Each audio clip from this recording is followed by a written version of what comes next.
जैसे कि मैं हो गया, मुझे जन्म मेरी माँ से मिला, बरोबर। इतने शब्द रचना हिंदी है, शुद्ध है। पहले सुनना, इसके अर्थ में आपको दम दम से समझा दूं, बरोबर। जो दर्द दे आंखों को वो इशारा नहीं होता, जो चोट दे इस दिल को वो नजारा नहीं होता। जो दर्द दे आंखों को वो इशारा नहीं होता, अरे जो चोट दे इस दिल को वो नजारा नहीं होता। मुल्क बटे दौलत बटी मगर माँ की कोख का कभी बंटवारा नहीं होता। चाहे माँ की कोख में बेटा पलने आए या बेटी पलने आए, उसका बंटवारा अंदर के अंदर नहीं होता। ये बात सही है। अगर किसी डॉक्टर को पहले जाके चेकअप करवाया, अगर पता चल गया तो बात अलग है कि पहले 3 बेटियां हैं और चौथी कहां से आने दे, तो उसकी भ्रूण हत्या कर दी जाती है, बरोबर। सही है ना, उनकी भ्रूण हत्या कर दी जाती है कि पहले पता चलता है ये जमाना कलयुग है। मगर ये जो भजन लिखा गया है, एक माँ का दिल रोता है ना, तो माँ की शब्द रचना क्या होती है जरा सुनो। और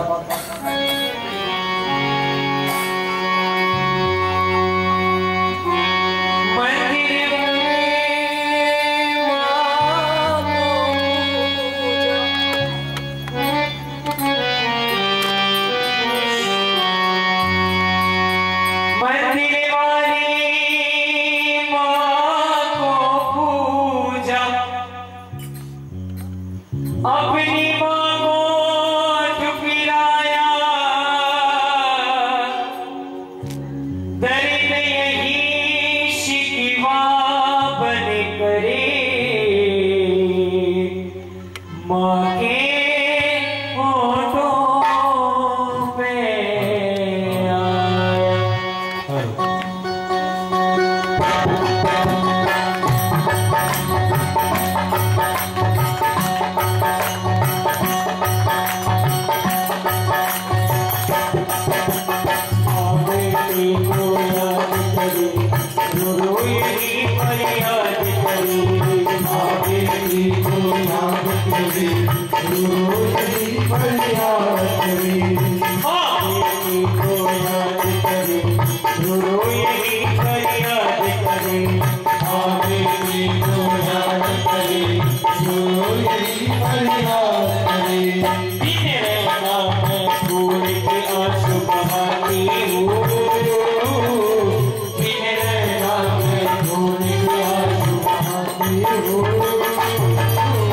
बेटा तुझको चलके मैं पछताती हूँ,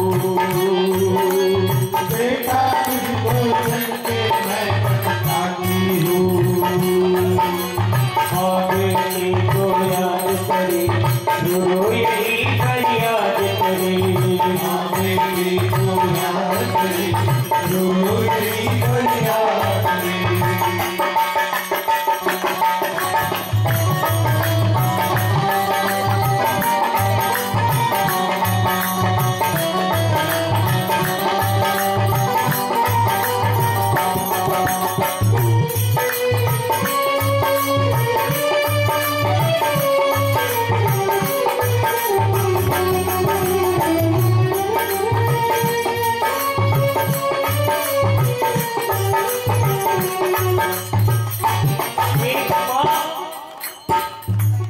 एक माँ अपने बच्चे से कहती है, अरे राधा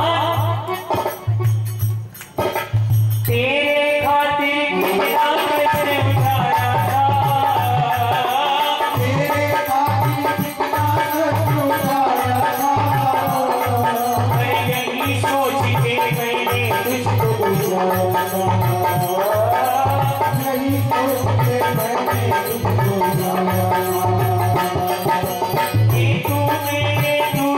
कर्ज चुकाएगा, तू मेरे दूध का कर्ज चुकाएगा, तू याद करेगा माँ को नहीं भुलाएगा, तू याद करेगा माँ को नहीं भुलाएगा। पर बेटे तू अपनी माँ को भूल गया,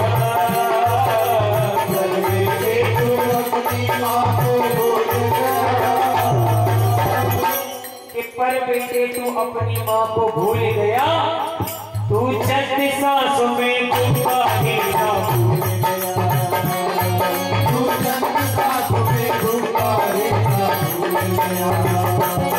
अरे भटक गया है, अरे भटक गया है, तुझको राह दिखाती हूँ, भटक गया है, तुझको राह दिखाती हूँ। बेटा तुझको जाके मैं पछताती हूँ, बेटा तुझको जाके मैं पछताती हूँ।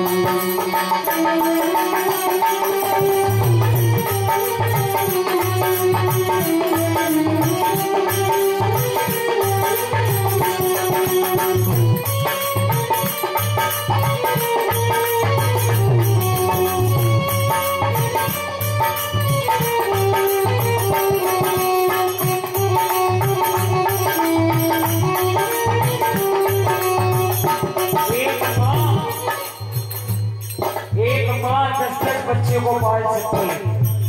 ये संसार की हकीकत है कि एक माँ 10-10 बच्चों को पाल सकती है, मगर हर एक किस्मत 10 बच्चे मिलकर एक माँ को नहीं पाल सकते।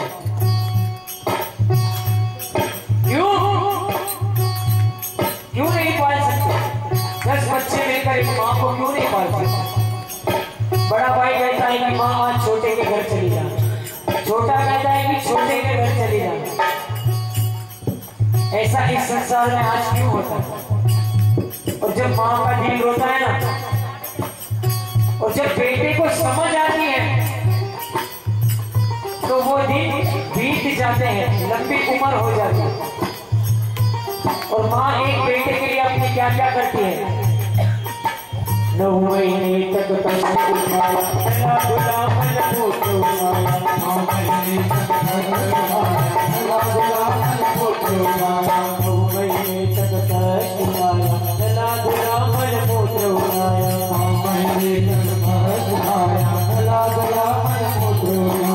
जिसने माँ की कदर न जानी, हे माँ तेरी सदा ही गए हो, जिसने माँ की कदर न जानी, वो मूर्ख को है आज्ञा की। तूने क्या क्या किया हमारे लिए, बातों ने क्या किया हमारे लिए, हमें नहीं कुछ हुआ, तुम्हारे लिए तूने क्या किया हमारे लिए, बातों ने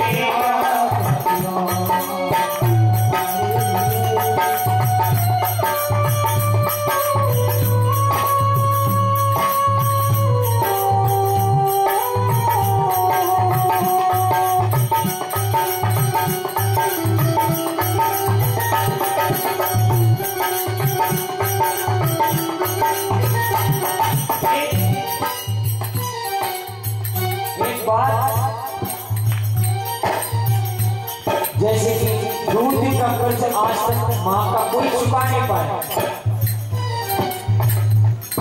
ये बात एक छोटा सा बालक को क्या समझ होती है कि माँ के दूध का कर्ज क्या होता है? उसे क्या पता माँ ने उसके लिए कितने कष्ट किए।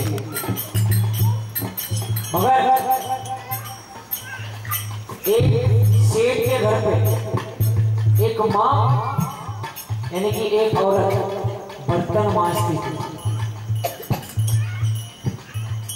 हालात उनके खराब नहीं थे, मगर उस बेटे को क्या पता कि अपने घर में क्या है क्या नहीं है। वो छोटे बच्चे को क्या पता कि मेरे घर में क्या है क्या नहीं है? उसे क्या पता है जीवन में? वो तो ना समझो की तरह माँ से जीत करता है कि माँ गाँव में मेला लगा है, मुझे मेला देखने जाना है, कि गांव में मेला लगा है, मुझे मेला देखने जाना है। माँ कहती है तेरे पापा जब आएंगे गांव से लौटकर तब हम मेले में चलेंगे। कई काम से वो बाहर काम करने के लिए जाते हैं, उस बालक के पिताजी यानी कि पापा। मगर जैसे कि बेटे की माँ ने बात मन में ठान ली और माँ अपने जब सेठ के घर पे गई और सेठानी से कहा कि सेठानी मुझे 10 रुपया चाहिए, मुझे मेरे बालक को मेले में लेकर जाना। सेठानी ने कहा कि क्या करोगे मेले में जाकर, 10 रुपए तो उनका टिकट हो जाएगा, अंदर जाके क्या करोगे, बच्चे को क्या दिलाओगे। मगर माँ ने कहा कम से कम उसे मेला तो दिखा दो, इसीलिए मैं आपसे 10 रुपए मांग रही हूँ, ज्यादा नहीं चाहिए, टिकट का जितना है उतना चाहिए। जैसे जैसे वहां पर काम किया, उसके बाद माँ घर आई और शाम को बेटे को मेले में लेकर गई, मेले का टिकट कटवाया। अंदर मेले में जाते ही, प्रवेश करते ही बालक को बड़े बड़े झूले दिखाई दिए। माँ का हाथ पकड़ के खींचने लगा और बोला कि माँ मुझे उस झूले में बैठना। अब उसे क्या पता कि पैसे है नहीं है, वो बालक है, छोटा है, अज्ञानी है। मगर समय रहते, थोड़ा हल्का हल्का चलना, समय रहते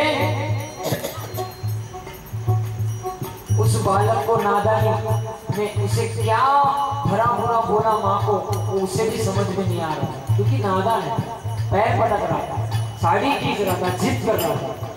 माँ ने मनाया और मेले के अंदर थोड़ी दूर ले गई। अब उसे मिठाई की दुकान नजर आई, फिर से बेटा जिद करने लगा कि माँ मुझे मिठाई खानी, मगर उसे क्या पता।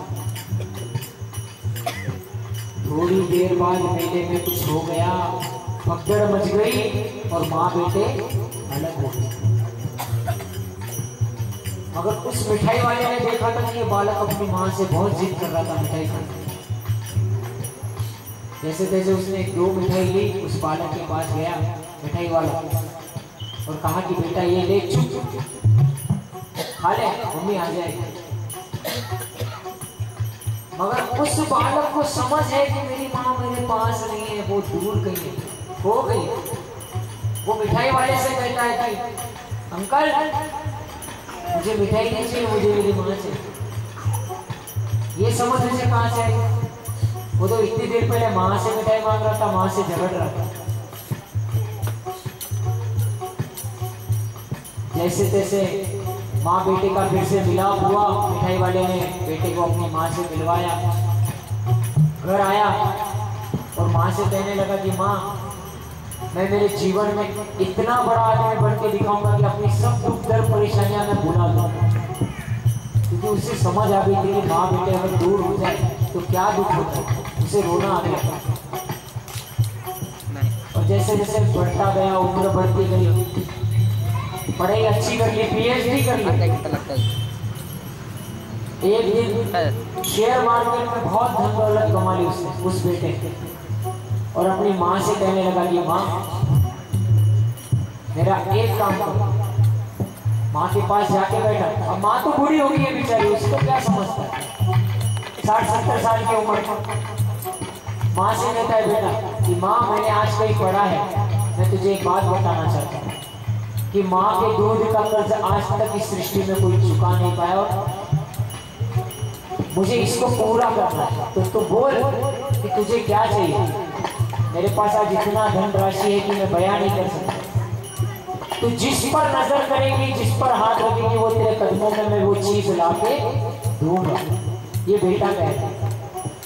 और माँ कहेगी अरे नादान, तू आज भी छोटा है, मुझे कोई नहीं चाहिए, तू मेरे पास अपने रूम में मेरे साथ सो जा। माँ कहती है कि तू मेरे अपने पास रूम में सो जा। बेटा कहता है कि माँ क्यों, तो बोल आज तुझे क्या चाहिए, मैं ला के दूंगा। एक समय था कि मुझे नहीं मिला, मगर आज मैं तुझे ला के दूंगा। आने कहा कि मैं तेरी बात रख लूंगी, बस एक बार मेरी रात में आज कमरे में बैठकर सो।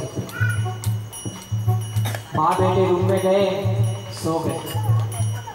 अब माँ तो माँ होती, जैसे बेटा कच्ची नींद में गया, माँ ने हला के उठाया, अरे बेटा उठ उठ उठ, एक गिलास पानी ला। बेटे ने कहा कि माँ अच्छी नींद लग रही थी, क्यों जगाई। ये सबसे पहले शब्द। फिर बेटा कहा कि तेरे दूध का जो कर्ज चुकाना है, चल आज तुझे 1 गिलास पानी भी ला के।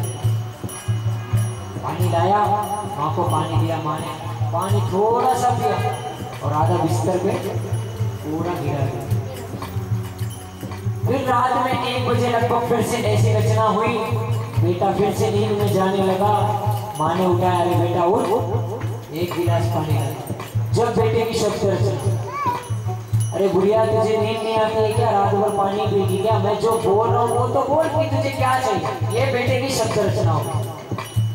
ऐसा लगभग सारी रात चलता रहा। सुबह के 5 बजे, और जैसे ही 5 बज गए ना, 5 बजे के भीतर बेटे का प्रकोप एकदम अंगार की तरह, लावा की तरह बिखरने लगा।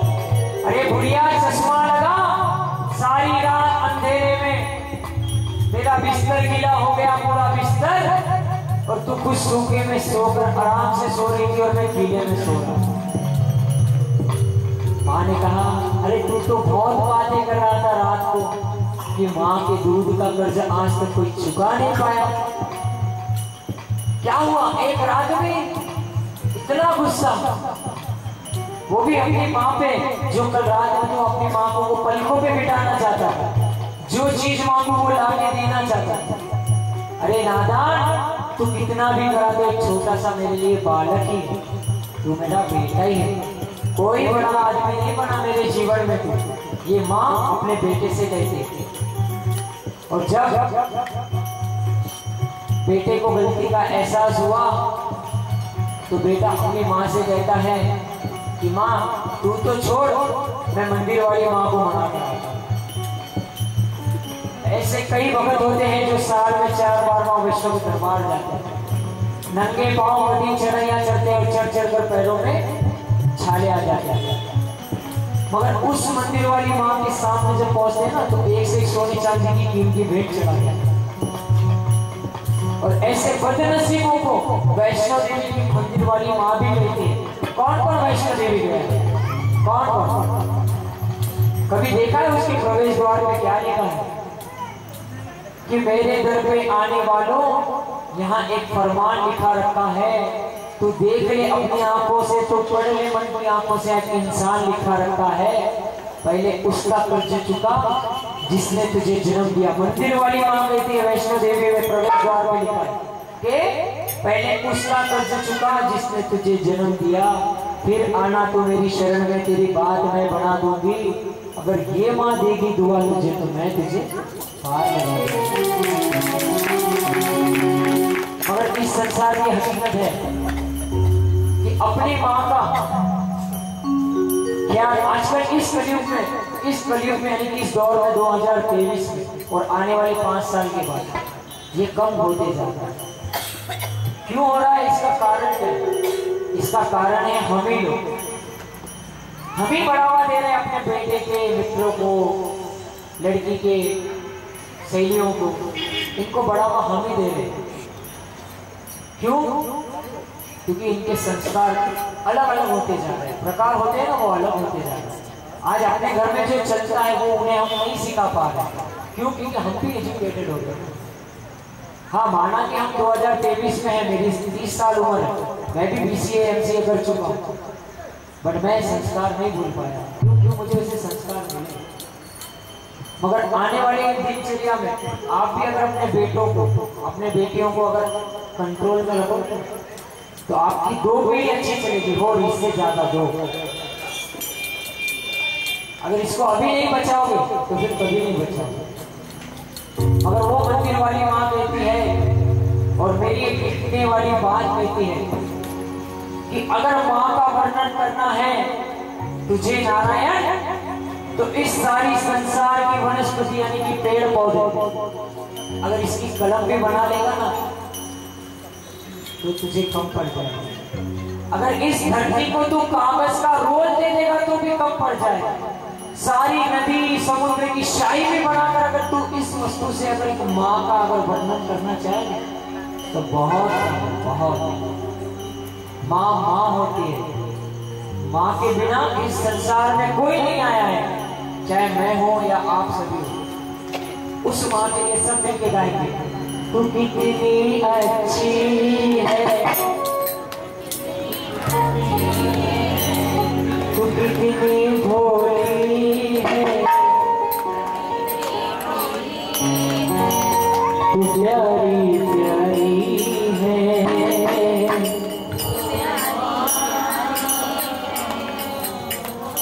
ओ माँ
अपना नहीं तुझे सुखी दुखी कोई, अपना नहीं तुझे सुखी दुखी कोई। मैं मुस्काया तू मुस्काई, मैं रोया तू रोई, मैं मुस्काया तू मुस्काई, मैं रोया तू रोई।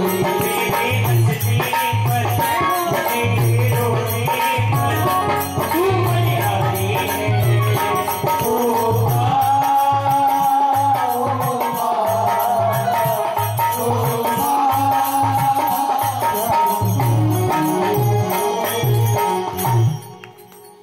अपने माताओं के लिए एक बार जोरदार ताली हुई। सच में किस्मत वाले हैं हम कि हमें हमारी माँ की कोख से जन्म मिला, नहीं तो इस कलयुग में तो आने वाली कई पीढ़ी हमने देखी भी और सुनी भी कि भ्रूण हत्या करवा देते। अगर ऐसा कभी हो ना तो उसके लिए जागरूक बनो, कुछ नहीं होगा।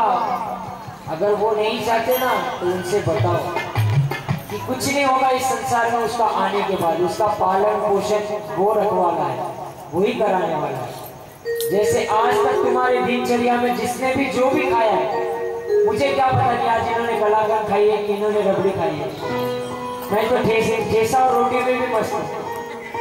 ऐसे कई लोग हैं जीवन में जिनको सुबह का खाना नहीं मिलता है मगर रात में एकदम अच्छे से खाते हैं, क्योंकि उस ईश्वर की कृपा है।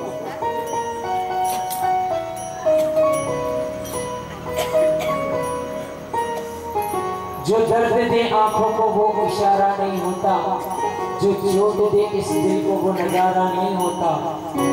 मुल्क बटे दौलत बटी मगर माँ की कोख का कभी बंटवारा नहीं होता। ये बात जीवन में ध्यान में रखना। और यूं ही कोई किसी पर शैदा नहीं होता, यूं ही कोई किसी पर शैदा नहीं होता। शैदा यानी समर्पित, कि यूं ही कोई किसी पर शैदा नहीं होता। एक है रंग लहू का, एक है रंग लहू का, यानी कि खून का रंग कभी किसी का अलग नहीं होता। अगर डर जाती उस समय मौत से मेरी माँ तो मैं आज इस दत्त मंदिर में खुद हाजिर नहीं हूँ।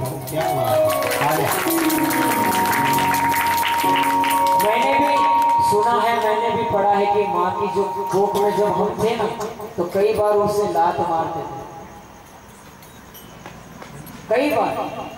वो दर्द हम सहन नहीं कर सकते, हम कितने भी चाहे कुछ भी हो, मगर माँ माँ है। इस संसार में अगर किसी को सबसे पूजनीय माना जाता है, हम तो भारत माता भी कहते हैं। क्यों कहते हैं? दूसरे देश में क्यों नहीं कहा जाता, हम क्यों कहते हैं? क्योंकि हम कण कण में शिव का वास समझते हैं, कण कण में प्रभु का वास समझते हैं। अरे मैं तो मेरे जीवन में मैंने ऐसे भी लोग देखे मेरे घर के आसपास वाले, अगर वो सुबह उठते हैं ना तो सर्वप्रथम धरती माता को नमन करते हैं, कि उनको बोलते हैं कि मैं आपके ऊपर आज बोझ दे रहा हूँ, मेरे जीवन का मेरा भार दे रहा हूँ, मुझे क्षमा करना, मुझे याचनाएं मत देना इस जीवन में। और जब कभी अन्न ग्रहण करते हैं ना तो वो भी कहते हैं कि आपकी कृपा से मुझे मिला है, ये आपने ना दिया होता तो मैं आज खाया नहीं होता। ऐसे कई लोग देखे हैं मैंने जो तुलसी की माला धारण करते हैं, उनके तो बाप कितने नियम है। और आज हम आने वाली पीढ़ी को मेरे एक ही संदेश है आज की भजन संध्या के माध्यम से, कि आप जितने लोगों को जागरूक कर सकते हैं उतने को कीजिए। कुछ ना कुछ मन में नहीं भी है उमंग तो मंदिर में आया कीजिए, अगर मन में नहीं भी है उमंग तो मंदिर में आया कीजिए, और साथ में दो को लाया कीजिए। आइए आज की इस भजन संध्या का अंतिम प्रस्तुति में नाच के साथ करना चाहता हूं। क्यों? जीवन में सास को बहू के सामने नाचने की आवश्यकता नहीं, और बहू को सास के सामने नाचने की आवश्यकता नहीं। जो मेरे घर के प्रभु के सामने नाच रहे उसे इस जीवन में नाचने की आवश्यकता है। तो आइए सभी लोग खड़े होकर नाचेंगे अंतिम भजन कितनी सांगों में सांगों को।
आनंद की अपने अपने माता पिता गुरुदेव